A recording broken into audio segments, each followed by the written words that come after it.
Assalamualaikum warahmatullahi wabarakatuh.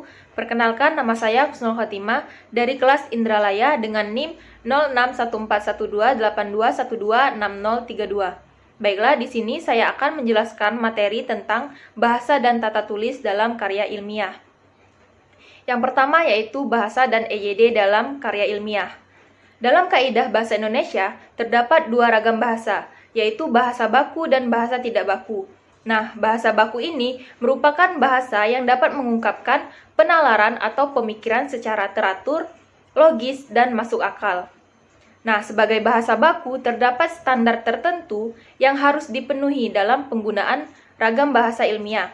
Standar tersebut yaitu meliputi penggunaan tata bahasa dan ejaan bahasa Indonesia baku. Tata bahasa Indonesia yang baku ini meliputi penggunaan kata, kalimat, dan paragraf yang sesuai dengan kaidah baku. Adapun pedoman yang digunakan untuk menentukan kata baku dan kata tidak baku yaitu pedoman ejaan yang disempurnakan dan pedoman umum pembentukan istilah serta buku-buku pedoman lain yang menunjang yang dikeluarkan oleh pusat bahasa.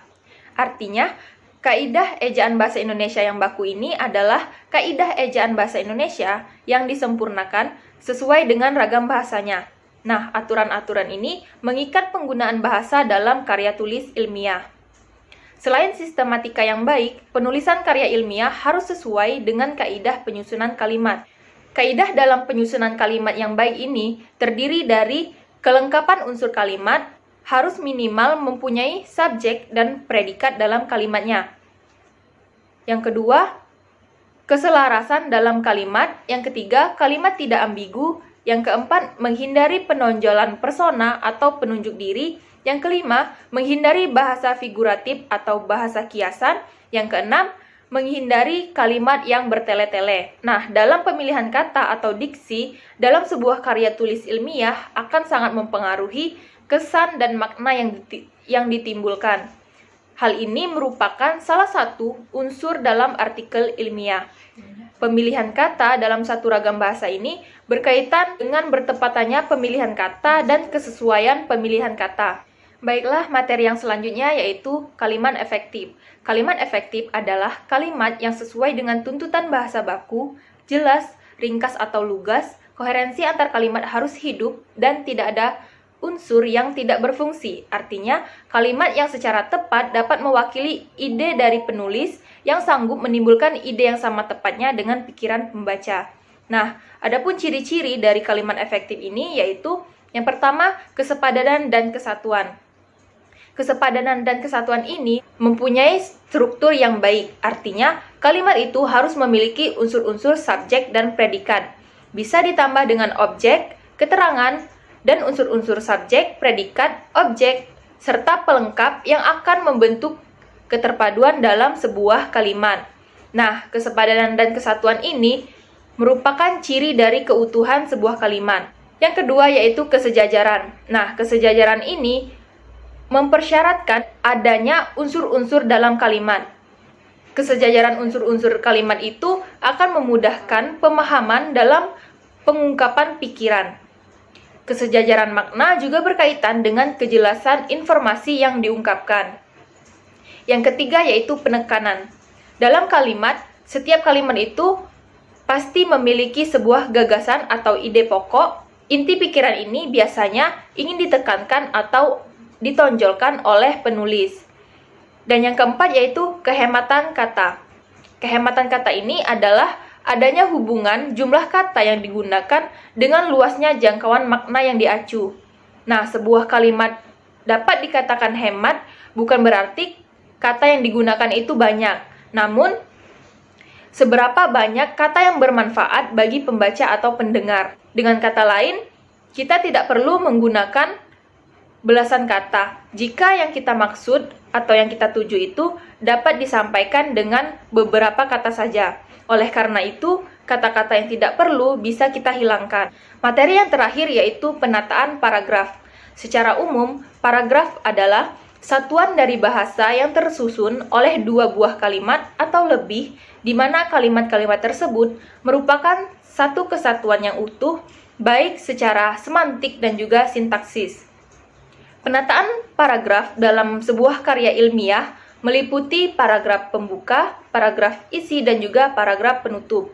Nah, ketiga jenis paragraf tersebut berdasarkan fungsinya dalam sebuah tulisan, yaitu yang pertama, paragraf pembuka, merupakan paragraf yang mengawali sebuah tulisan. Yang kedua yaitu paragraf pengembang atau paragraf isi, yang merupakan paragraf tempat memaparkan atau mengembangkan pokok-pokok pikiran yang telah digambarkan dalam paragraf pertama. Dan yang ketiga yaitu paragraf penutup, merupakan paragraf yang berfungsi untuk menutup sebuah tulisan. Nah, di sini adapun setiap paragraf itu harus mempunyai satu gagasan utama yang ditulis dalam kalimat topik. Kalimat topik paragraf itu ditempatkan pada yang pertama yaitu kalimat topik pada awal paragraf atau deduktif, yang kedua kalimat topik pada akhir paragraf atau induktif, yang ketiga yaitu kalimat topik pada awal dan akhir paragraf, deduktif dan induktif, yang keempat yaitu kalimat topik pada tengah paragraf atau ineratif, dan yang terakhir yaitu kalimat topik pada semua kalimat dalam paragraf atau deskriptif. Nah, kalimat topik dalam paragraf ini ditulis dalam kalimat tunggal ataupun kalimat majemuk yang bertingkat karena kedua kalimat itu hanya menyampaikan satu gagasan utama. Adapun poin-poin dari paragraf ini yang pertama yaitu penulis paragraf tetap memperhatikan kaidah satuan bahasa yang lain seperti ejaan, tanda baca, kalimat, diksi, dan bentukan kata. Yang kedua yaitu dalam penulisan karangan ilmiah, penulisan paragraf harus diperhatikan hal-hal teknis penulisan, seperti kutipan, sumber rujukan, tata letak grafik, kurva, ataupun gambar. Yang ketiga, penulis memperhatikan jenis-jenis paragraf pada posisi bagian karangan pendahuluan, isi, dan kesimpulan. Yang keempat yaitu penulisan paragraf yang menjorok ke dalam, sejajar, atau menekuk. Yang kelima yaitu penulis juga memperhatikan jumlah kata atau jumlah kalimat dalam sebuah paragraf. Jumlah kata atau kalimat dalam sebuah paragraf ini yaitu mencapai antara 30 hingga 100 kata dan minimal 3 kalimat. Dan yang terakhir yaitu jika uraian paragraf melebihi 100 kata, maka sebaiknya dibuat menjadi 2 paragraf. Baiklah, itulah tadi materi tentang bahasa dan tata tulis. Sekian video dari saya. Saya ucapkan terima kasih. Wassalamualaikum warahmatullahi wabarakatuh.